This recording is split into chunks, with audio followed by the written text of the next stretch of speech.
Coachlife.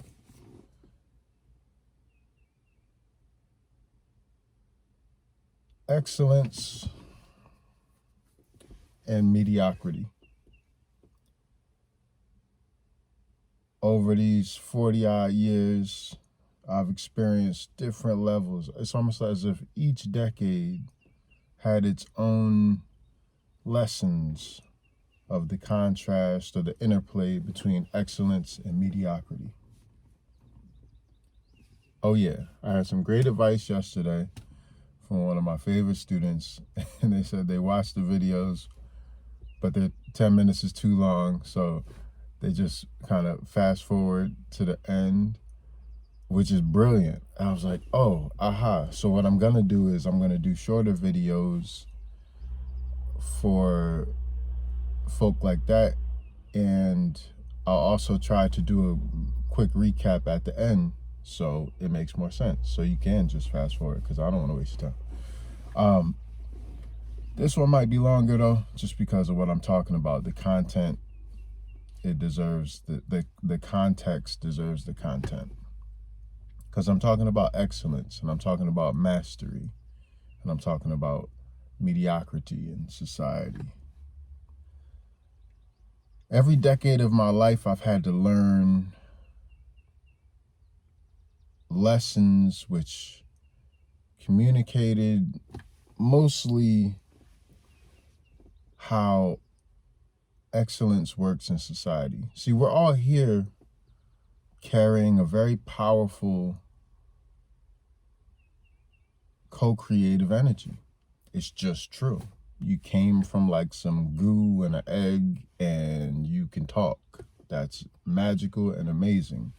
And your words have power and your ideas. But here's what happens with, I would say, 85% of people, if not 90.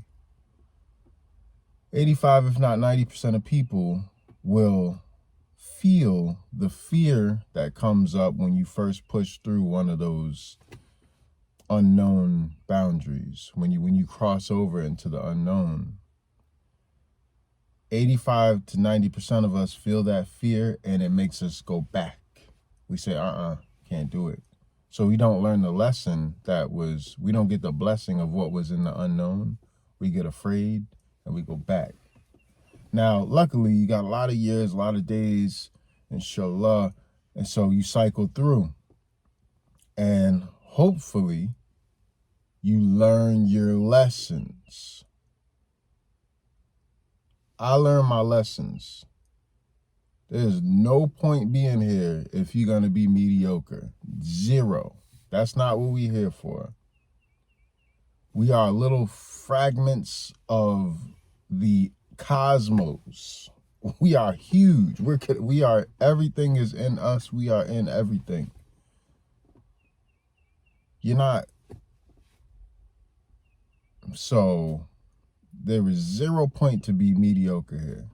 Be you, be 100% you. Now, it's important to distinguish between being comfortable in your own skin and being mediocre. A lot of people confuse the two. So some people don't have to be out here performing to be excellent. It's not a performance. It's actually being who you are. 100% you. That's excellence. Mediocre is being what other people want you to be, or doing what other people think, or just playing it safe all the time. You don't learn your lessons that way. So what happens is a person who really knows who they are, they have a completely different energetic resonance. And so what I see now, I'm not, if I'm lying, strike me immediately.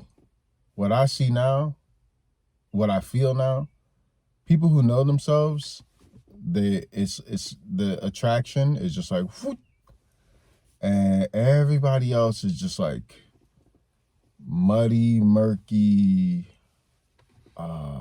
confused. Like there's just this haze of people out now, and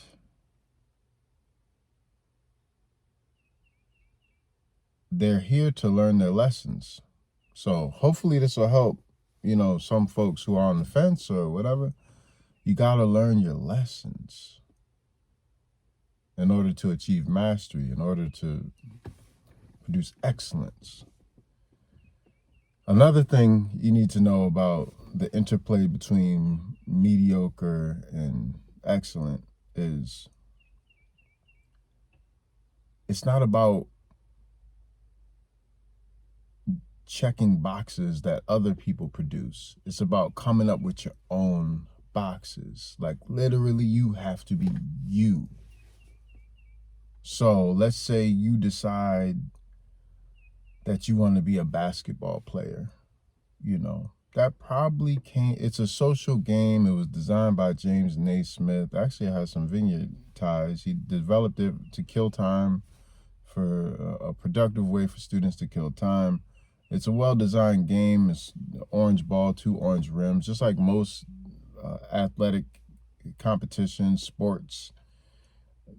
Some pretty smart people create the game so that physics and momentum and intelligence all has this interplay, and it's fun.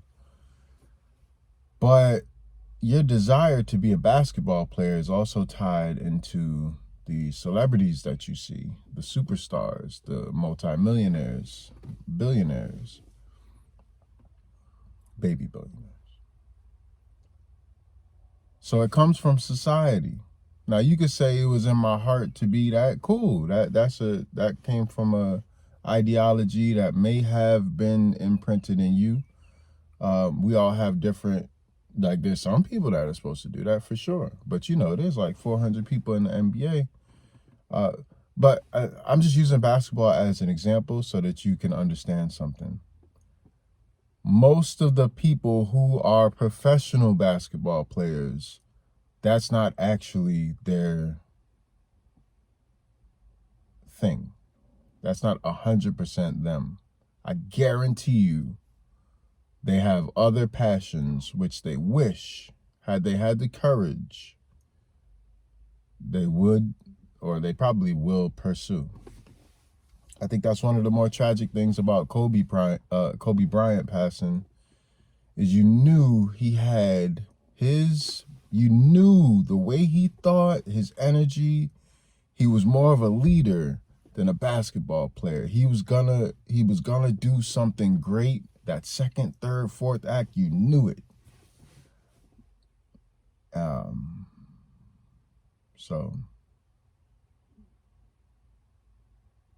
Oh yeah, that's what I meant to say. Also, what happens, unfortunately, is, and I was listening to Michael Beckworth and that pro athlete turned podcaster, School of Greatness.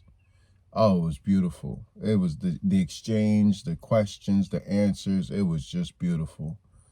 And he was reiterating some things that I've been feeling heavy lately, yesterday, the day before.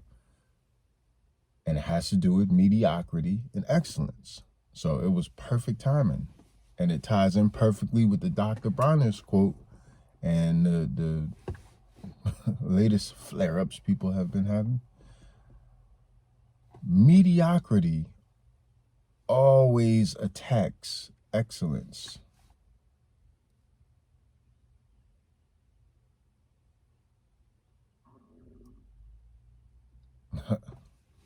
Apparently I'm hungry. Mediocrity always attacks excellence. It's that hyena energy. No offense to hyenas. I know you got to eat. It is what it is. But when people see someone striving for excellence, there's a desire in them that also wants to strive for excellence, but without knowing, kind of the human nature kicks in, and they just try to align with the momentum of it, and oftentimes it comes out negative because they can't align with the energy of it. So it's like if you see a car going by really fast and it's a beautiful, nice car, and you're like, whoa, you're just gonna say what comes out, because you can't be in the car going with it. You can't hop in your car and catch up to it. And it's just, there's it's a human nature element that turns people who should be pursuing excellence into critics of excellence, or worse, haters of excellence. And it really is at a all-time high right now, but that also means that there's the supreme potential for people to convert all of that negative energy into their own form of excellence. So this is let me compact it all up, right? The last couple of minutes. Excellence is so worth pursuing. Pursue your excellence. Authenticity is another word for it. It'll get hijacked. People will teach workshops on it. They don't know anything about it, but they'll keep perpetrating. Don't worry about that. You figure out what you want to do. Use your intuition. Learn how to recognize your emotions and learn lessons from them. So if a certain thing happens to you and you feel, oh no, I'm overwhelmed or whatever, has this happened before? Have you been, oh no, overwhelmed before? Okay, so learn your lesson. What's the lesson? It's not for you to be overwhelmed. None of this should be overwhelming. Learn your lesson. Mastery leads to excellence.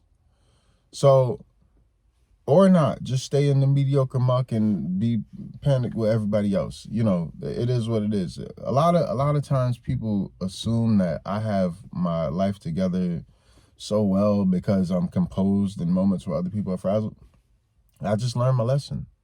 I know, like, this isn't my will or my desire at play. This is me co-creating and being open to the possibility of things, and then also using my imagination and my, compassion to be my 100% authentic self. Once I'm 100% me, okay, this is what happens. Once I'm 100% me, then no matter what I feel, I can process it into something that is meant to be. So if something makes me feel frustrated, I have to did I learn this lesson already? Okay, so the frustration is coming from a place of not wanting to have to learn it again. I'm done. I'm done with it. Or if it comes up, anxiety, then maybe I didn't learn the lesson. So what's in the details that I'm missing? What's the external factor? What am I carrying? What are my habits? Did I work out today? Did I meditate? What's going on? Get the landscape, get a bird's eye view. And a lot of times today, unfortunately, the things that are really making us feel the worst are other people's opinions, or our fear of other people's opinions. We want to fit in. You're not here to fit in. Stand out. That's excellence. Be you. When you feel nervous to speak your truth, message. Okay, that's the Coach Life. Ciao.